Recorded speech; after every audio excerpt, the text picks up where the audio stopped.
I'm Cassie Woodforth, and in episode 8, we're talking all about lists. If you want to organize your contacts and target the right people with the right message, lists are your best friend. First up, what are lists? Lists are groups of contacts and companies that meet a specific criteria. So this is a way that you can segment people by persona or location, or even just companies by size. And then you can use that to your heart's desire. Now, jumping into HubSpot, we're going to head over to CRM and then down to lists. And this is where we can create them. So from here, I'm going to go create a list. I'm going to choose what kind of list I'm doing. So this one's going to be for contacts.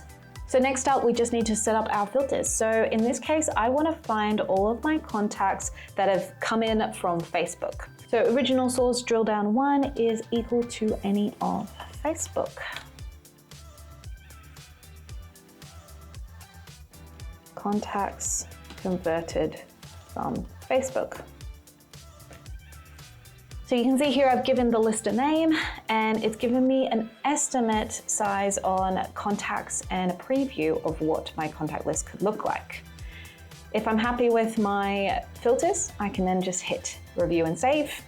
And this is where we get to choose whether it's an active or a static list. Active is basically a live list that will continue to add new contacts in if they meet that criteria. But static is basically a current snapshot of your contacts that meet the criteria at the time of creating the list. So in this case, I want to see everyone all the time, so I'm going to choose active, save and process list. And that's it. Now we've got a list. Once it's generated everyone up, I can now use this for marketing them or remarketing to them on Facebook.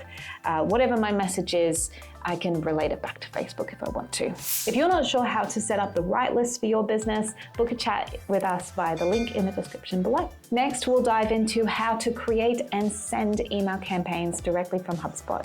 See you in episode 9.